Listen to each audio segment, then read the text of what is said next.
device, and in our main menu we can select the machine on. But before we do that, we have to log in with your own username. Different usernames, each username has their own password. I am going to log in with my account.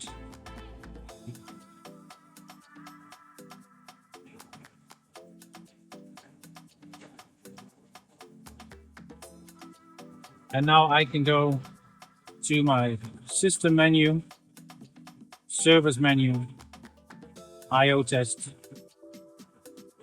And now I'm going to the outputs. In this field, I can toggle outputs, and I want to do a filling of the brine tank, so we can actually have the salt diluted with softened water. So I'm going to force on an output. I'm going to choose output 0.0, which is filling brine tank. And I'm going to force that for 10 seconds for now. And I'm going to hit force the output, and then we are going to see if it's actually doing that.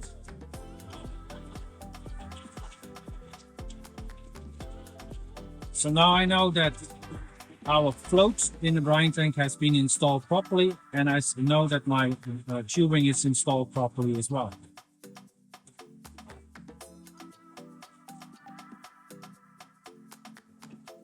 So now I am going to let it fill for a longer period of time. So it's actually going to fill up to the float, which could be, in this tank, could be 600 seconds.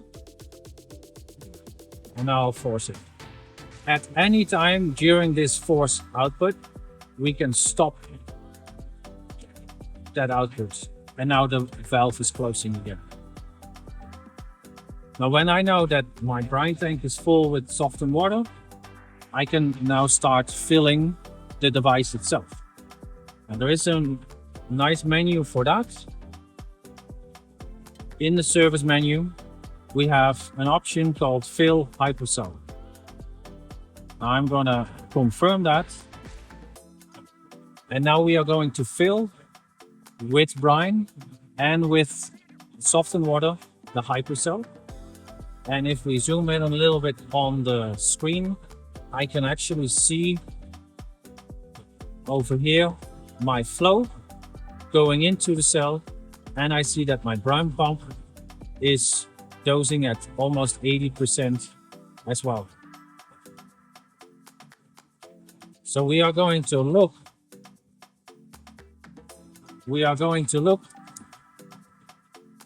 inside the cabinet if there are any unions open or leakages popping out.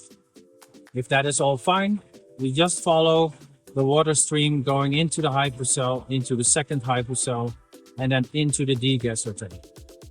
So what I'm going to expect is that after maybe 4 or 5 minutes, the level in the degasser tank is going to rise, and a value above 4 inches, my booster pump will be enabled, and the booster pump will be controlled to dump that into the storage tank. If that sequence is going well, I know that from the water side perspective, this is going well. So while he is doing this, I am going to look to the airflow sensors. Now we have an airflow switch and an airflow sensor. But airflow sensor is measuring the actual flow, and the switch is guarding if there is flow, and is giving us a hard signal that is looped into the power supply enabler.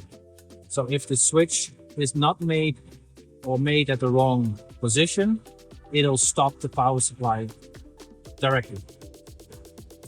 So at the moment, I'm going to look towards my airflow sensor and switch to see what their position is at the moment, and if I need to adjust them. So because we are in startup, I am in standby mode, which means that my switch should not be activated So it should turn or indicate the red light.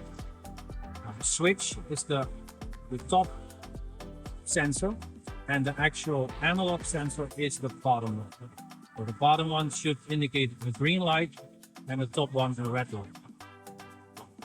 When we go into production, the target value for airflow is going to rise, and therefore I want the switch to be made. So during production, I have a green light on my sensor and a green light on my switch. So in the meantime, we have seen that the level in my degasser tank has risen to a value above 4 inches, and my booster pump has initiated dosing or transferring the oxidant into the external storage tank. So at this moment, I know that from a water perspective, I'm good. So at the moment, we could go over into actually starting up the machine. So because I know that this is okay, I can cancel my fill hypocell mode.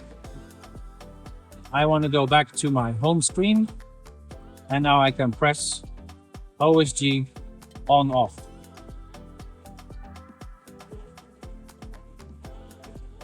Now we can see that we have all green lights and that I have incoming flow over here. I have my brine pump control. I have my fan running. My booster pump is transferring oxidant into the storage tank, and my airflow has risen to 180 CFM. So now I want to see that my airflow switch has turned green as well. If it is in red mode, I have to adjust it. So if we look at the airflow switch, it should be green at the moment. So that is good. It is good because it was already preset, and we don't have the piping to the outside installed in this situation. Most likely, when the pipe to the outside is installed, we would have to adjust that switch.